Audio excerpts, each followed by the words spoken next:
If you asked Frank Morrison what started the war, he'd say Henry stole his water. If you asked Henry Dalton, he'd say Frank moved the fence. But if you dug through 40 years of accusations, insults, and silent rage, you'd find the truth. Nobody remembered. Not really. It could have been a cow, a tree, a careless word spoken at a church social in 1854. It didn't matter, because wars don't need reasons. They just need pride. And Frank and Henry had plenty of that. So they fought for 40 years. Over nothing. Until the day Frank fell and couldn't get up. And Henry stood at his window, watching, and had to answer a question he'd been avoiding for 4 decades. Was winning worth being alone? Texas, summer of 1854. Frank Morrison was 18 years old. Henry Dalton was 20. They weren't enemies yet. They were friends. They'd grown up on neighboring properties, 2 families that shared tools, traded goods, and helped each other through droughts and storms. Frank's father and Henry's father had built the fence between their lands together, not as a wall, but as a marker, a simple line that said, "This is yours, that is mine, and we respect it." Frank and Henry spent their youth working side by side. They herded cattle together, fixed roofs together, and sat on Henry's porch, drinking whiskey and complaining about the heat. When Frank married a girl named Sarah, Henry was his best man. When Henry married a woman named Ruth 2 years later, Frank returned the favor. Everything was fine, until it wasn't. No one could agree on what happened. Some said it started over a fence post that Frank moved 3 feet west. Others said Henry's cattle trampled Frank's garden. A few claimed it was an insult at a town dance, something about Ruth being too friendly with Frank. Whatever it was, it lit a fuse. One morning, Frank woke to find his water trough dry. Henry's irrigation ditch had been redirected. Frank confronted Henry. Henry denied it. Frank didn't believe him. Words were exchanged, harsh words, the kind you can't take back. By noon, the fence between them wasn't just a marker anymore. It was a border, a battle line, and the war began. At first, the fight was loud, shouting matches across the fence, threats, accusations. Frank would block Henry's path to town. Henry would let his pigs root through Frank's cornfield. Their wives tried to intervene. Sarah begged Frank to apologize. Ruth begged Henry to let it go. But pride is a stubborn beast, and neither man would bend. After 5 years, the shouting stopped, not because they'd made peace, but because they'd run out of words. The silence that followed was worse. Frank and Henry stopped acknowledging each other's existence. If they passed on the road, they looked straight ahead. If they were both at the general store, one would leave. At church, they sat on opposite sides. Their children grew up hearing stories about the feud, but never understanding it. Frank's son once asked what Uncle Henry had done. Frank just shook his head and muttered something about betrayal. Henry's daughter asked the same question. Henry gave the same non-answer. The years piled up. 10, 20, 30. Sarah died in 1872. Fever. Frank buried her alone. Henry heard about it but didn't come to the funeral, not because he didn't care, but because he didn't know if he'd be welcome. Ruth died in 1880. Childbirth complications decades earlier had weakened her. Frank heard the news at the general store. He thought about going. He didn't. Their children grew up and moved away. Frank's son went to California. Henry's daughter married a man from Oklahoma. Neither came back often. By 1890, Frank and Henry were the last 2 left on that stretch of land. 2 old men, 2 empty houses, and 200 yards of silence. Frank was 68 now. His back hurt. His knees creaked. He woke every morning at dawn, made coffee, and sat on his porch staring at Henry's land. Henry was 70. His hands shook. His eyesight was failing. He woke every morning at dawn, made coffee, and sat on his porch staring at Frank's land. Neither would admit they were looking for the other, but they were. Frank's routine was simple: check the animals, mend what needed mending, cook something that barely counted as food, and go to bed. Alone. Henry's routine was the same. Once a week, Frank rode into town for supplies. He'd see Henry's wagon sometimes, parked outside the general store. He'd wait until Henry left before going in. Henry did the same. The townspeople had long stopped asking about the feud. It was just a fact now, like the heat in summer or the cold in winter. Frank and Henry hated each other. That's just how it was. But hatred is exhausting, and after 40 years, both men were tired. Frank had stopped remembering why he was angry. He just knew he was. It was habit now. Wake up, hate Henry, go to bed. Henry felt the same. The fire that had burned so hot in 1854 had cooled to ash. But ash still smolders, and neither man knew how to put it out. Summer of 1894. The heat was brutal, the kind that made the air shimmer and the ground crack. Frank was out by his barn, trying to fix a broken wheel on his wagon. His hands weren't as steady as they used to be. The wrench slipped. He stepped back to get a better angle. His boot caught on a rock. His balance, already precarious, gave out. Frank fell hard. His hip hit the ground first. Then his head. The world spun. Pain shot through his leg. He tried to get up. Couldn't. He lay there in the dirt, staring at the sky, breathing hard. His leg was bent at a wrong angle. Broken, probably. Maybe his hip, too. He tried to call for help. His voice came out weak, barely a whisper. No one was around. His nearest neighbor was Henry, and Henry wouldn't come. Not for him. Frank closed his eyes. This was it, then. He'd die here, alone, in the dirt, and Henry would probably never even know. Minutes passed, maybe hours. The sun beat down. Frank's mouth went dry, his vision blurred. Then he heard footsteps, slow, deliberate, getting closer. Frank opened his eyes. A shadow fell across him. He squinted up. Henry Dalton stood over him, hat in hand, face unreadable. For a long moment, neither spoke. Frank's pride screamed at him to say something cutting, to tell Henry to leave. But pain and exhaustion had burned that pride down to nothing. Henry looked at Frank's leg, looked at his face. Then, without a word, he knelt down.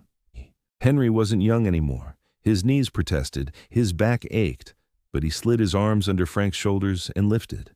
Frank groaned. The pain was blinding. But Henry didn't stop. Step by step, he dragged Frank across the yard, toward Frank's cabin. Frank wanted to protest, wanted to say he didn't need help, especially not from Henry. But the words wouldn't come, so he just let himself be carried. Henry got him inside, laid him on the bed, went back outside and fetched water. Came back in, poured a cup, held it to Frank's lips. Frank drank. The water was warm, but it was the best thing he'd tasted in years. Henry inspected the leg. It was bad, swollen, possibly broken. Henry had seen enough injuries in his life to know Frank needed a doctor. But the nearest doctor was in town, 8 miles away. Henry straightened up, looked at Frank. Their eyes met for the first time in 40 years. Henry's voice was rough, unused to speaking. He told Frank he'd ride to town, get the doctor. It would take a few hours. Frank needed to stay still. Frank nodded, too tired to argue, too tired to hate. Henry turned to leave, then stopped, looked back. His next words were quiet but clear. He didn't know why they'd fought for so long, but he knew one thing. Letting Frank die out of spite wasn't something he could live with. Then Henry left. Frank lay in bed, staring at the ceiling.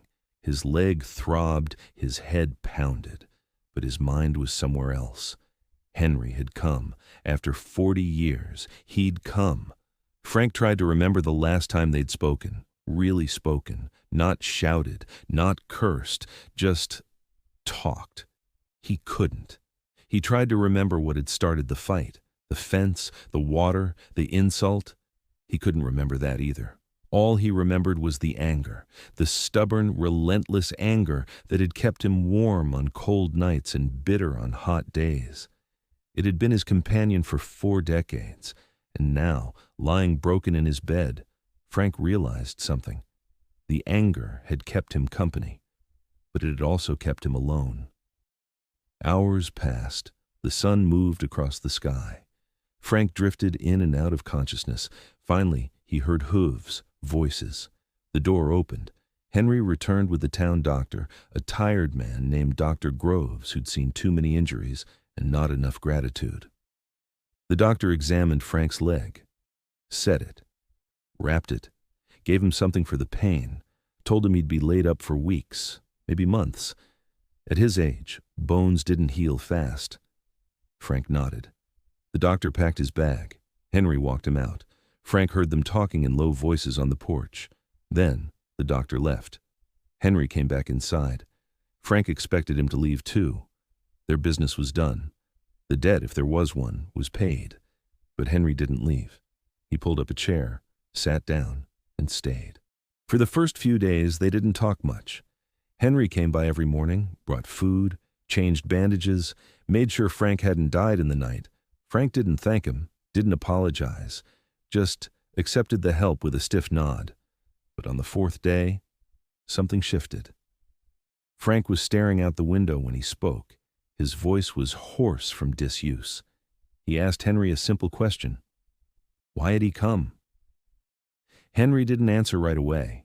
He was sitting in the corner, mending a tear in Frank's shirt. Finally, he set the shirt down. His answer was plain, because Frank had fallen, and Henry had heard. And despite everything, he couldn't just let him die. Frank absorbed that, then asked another question. Did Henry even remember what they'd been fighting about? Henry thought for a long moment, then shook his head. Not really. Something about a fence, or water, or maybe it was Ruth in that damn dance. He couldn't say for sure.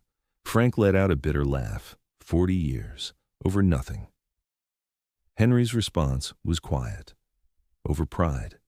That was all it had ever been. Two stubborn men who refused to bend. Silence settled between them, but it wasn't the hostile silence of the past 40 years. It was something softer, something almost like peace. Weeks passed. Frank's leg healed slowly. Henry kept coming, every day, sometimes twice a day. They started talking. Not about the fight, not about the past, just small things, the weather, the crops, the town gossip Henry picked up at the general store.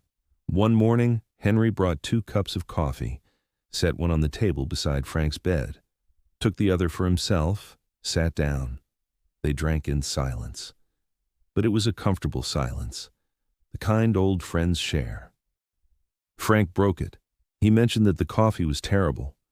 Henry agreed, said Frank had always made better coffee, even back when they were young. Frank smiled, just a little. It was the first time he'd smiled in years. Henry noticed and smiled back. That afternoon, Frank asked Henry if he remembered the time they'd tried to build a barn together, back in '56, and the whole thing had collapsed because neither of them knew what they were doing. Henry laughed, a real laugh, deep and rough and genuine, he remembered. They'd been covered in dust and splinters and had laughed until they couldn't breathe. Frank laughed too, and for a moment they weren't 2 old enemies. They were 2 old friends. Remembering. One evening, as the sun set and the light turned gold, Frank asked the question that had been sitting between them for weeks. Why had they wasted 40 years? Henry didn't have an answer, not a good one. Pride, maybe. Stubbornness. Fear of being wrong. Fear of being weak. Frank nodded. That made sense, as much sense as any of it. Then Henry asked a question of his own. If they could go back, would Frank change it? Frank thought about that, long and hard. Finally he answered honestly. He didn't know. Because if they hadn't fought, they wouldn't be here now. And despite everything, this, sitting together, drinking bad coffee, talking like old men do, felt right. Henry understood. Because he felt it too. They'd lost 40 years. But maybe in losing them, they'd found something worth keeping. By fall, Frank could walk again, slowly, with a cane. But he could walk. Henry was there the first time he made it out to the porch. Didn't say anything, just stood beside him. 2 old men, staring at the land they'd fought over. The fence was still there, weathered, crooked, half fallen in places. Frank mentioned that it needed fixing. Henry agreed. The next day, they fixed it. Together. For the first time in 40 years, they worked side by side, hammering posts, stretching wire, not talking much, just working. When they finished, they stood back and looked at their work. It wasn't perfect, but it was solid, and it was theirs. Henry asked if Frank wanted to take the fence down entirely, make it one property. Frank thought about it, then shook his head. The fence was fine. It wasn't a wall anymore. It was just a line, a reminder of where they'd been and how far they'd come. Henry nodded. That made sense. 1896, 2 years later. Frank Morrison was 70. Henry Dalton was 72. They were still neighbors, but now they were friends again. Most evenings you'd find them on one porch or the other, drinking coffee, talking about nothing, watching the sun go down. The townspeople had stopped asking questions. They just accepted it. Frank and Henry were friends now. After 40 years of war, they'd called a truce. One night, sitting on Henry's porch, Frank asked if Henry ever regretted the fight. Henry thought about it, then gave his answer. He regretted the time they'd lost. But he didn't regret what it taught him. That pride costs more than it's worth. That winning doesn't mean much if you're alone. And that some wars aren't worth fighting, Frank agreed. Then added one more thing. The best part about getting old is realizing that being right doesn't matter half as much as being at peace. They sat in silence after that. Two old men, two old friends, who'd learned finally that the only thing worth fighting for is the chance to stop fighting. Sometimes we spend so long fighting that we forget why we started, and by the time we remember, we realize the fight was never worth it. But if we're lucky, if we're stubborn enough to survive and humble enough to stop, we get a second chance. Not to win, just to live. Together.